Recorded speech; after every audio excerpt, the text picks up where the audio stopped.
과연 아이에게 화를 내면 아이가 정신적으로 문제가 생길까요? 선생님이 화를 내고 아이에게 야단을 치면 아이가 상처를 입을까요? 정서적으로 트라우마가 생길까요? 요즘 자녀에게 혼을 내는 것에 대해 부정적인 시선으로 바라보는 부모님들이 많습니다. 많은 아이 관련 심리학자나 교육학자분들이 아이에게 혼을 내는 것, 화를 내는 것은 아이에게 상처를 주며 정신적으로 문제를 일으킬 수 있다, 정서적으로 트라우마를 입을 수 있다라고 합니다. 과연 그럴까요? 오늘은 그동안 죄책감을 갖고 아이에게 훈육을 한 부모님들의 마음을 덜어줄 영상입니다. 끝까지 시청해주세요. 출산율이 최저치를 기록하고 있는 요즘 아이들의 괴함을 느끼고 있습니다. 예전보다 부모님들이 자녀에 대한 관심과 투자가 그 어느 때보다 높습니다. 그렇기에 양육에 관련된 다양한 정보를 섭렵하고 있는데요. 많은 전문가들이 아이에게 늘 긍정적으로 이야기를 해주며 화를 내서는 안 된다고 합니다.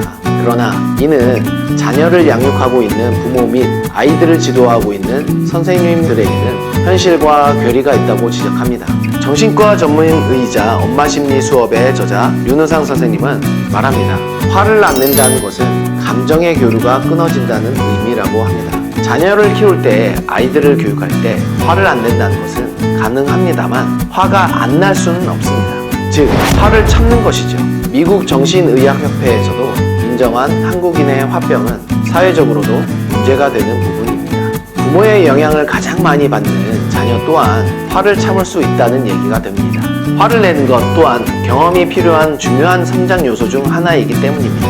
그렇다고 아이에게 감정적으로만 화를 내고 혼을 내라는 의미는 아닙니다.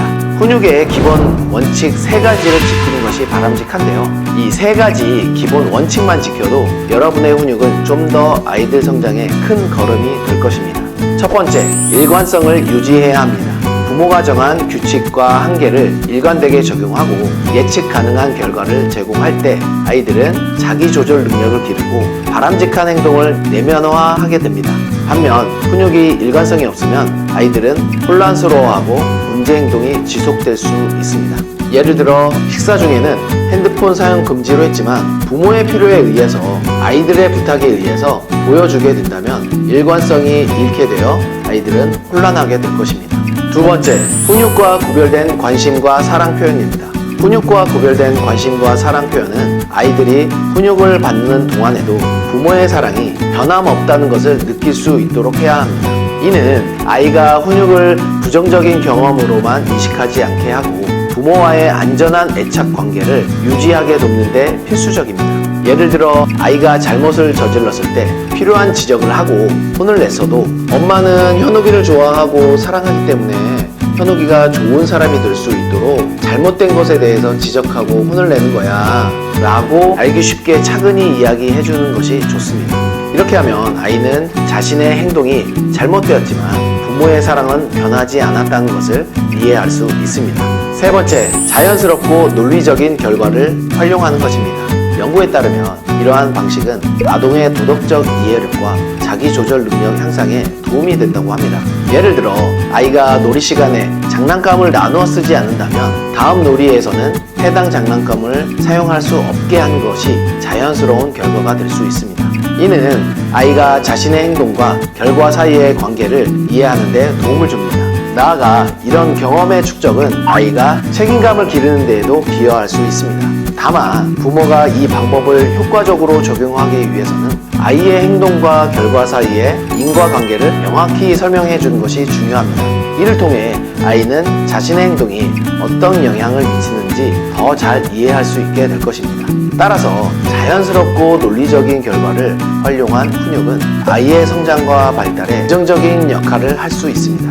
오늘은 올바른 훈육에 대해서 알아보았습니다. 지금껏 부모님들이 아이에게 화를 내고 혼낸 것에 대한 자책감이 어느 정도 내려놓을 수 있지 않았을까 생각드네요. 훈육의 사전적 의미는 품성이나 도덕 따위를 가르쳐 기름이라고 되어 있습니다. 결국 올바른 부모님의 태도가 우리 아이들을 올바르게 훈육하는 것입니다. 합기도 체육관을 14년 넘게 운영하면서 아이들 덕분에 저 또한 품성이나 도덕적인 면에서 올바르게 성장했다고 생각하는데요. 아이들과 함께하는 시간을 통해 많은 것을 배우고 성장할 수 있었습니다. 우리 모두는 지속적인 학습과 노력을 통해 더 나은 분이, 더 더 나은 교육자가 될 수 있습니다. 아이들에게 혼을 내고 야단치는 훈육을 한다는 것은 속상한 일이 될 수 있지만 이는 그들이 건강하고 책임감 있는 어른으로 성장하는데 필수적인 부분입니다. 부모와 교육자로서 우리의 사랑과 지도가 아이들의 밝은 미래를 만드는데 결정적인 역할을 한다는 것을 잊지 마세요. 이상 화랑체육관 신현옥 관장이었습니다. 오늘의 내용이 마음에 드셨다면 좋아요와 구독을 꼭 부탁드리겠습니다. 감사합니다.